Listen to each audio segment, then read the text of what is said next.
Гомерләре күбрәк урамда, юлларда узан Нурлат юлчылары очрашуны да саф һавага киләгән.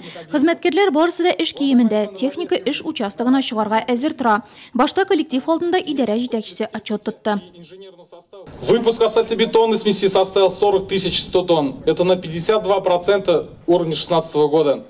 Построено и отремонтировано 22 километра автомобильных дорог. Коллектив «Нуат» также успешно выполнил работы при строительстве социальных объектов.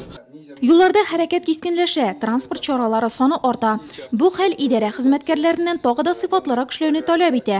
Шулай да Нурлат юлчылары һәрвакыт башкарган эшләр дәрәҗәсе белән аерылып торды дип башлады сүзен чара кунагы Татарстан Республикасы экология һәм табигый ресурслар министры. Все 365 дней вы на работе, вы всегда обеспечиваете именно пути, подъезды, ремонт, строительство дорог, которые мы называем артерией жизни. За это вам искренние слова благодарности, что вы в таком большом коллективе, в дружном, хорошем и с такой хорошей динамикой, вы, конечно же, делаете ту работу, которая просто необходима всем жителям Татарстана, ну, всем жителям Нурлатского района. Идарәдә бүген 114 кеше хезмәт куя. Араларында гомерләрнең күп өлешен предприятиегә багышлаганнар да бар. Шуларның берсе Николай Васьков. Җитәкчеләрдән рәхмәт хаты, күп еллык эшенә югары бәя.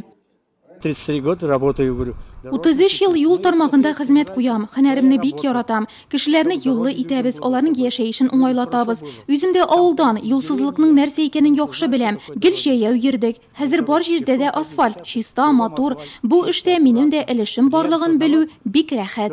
Моя часть тоже есть вклад.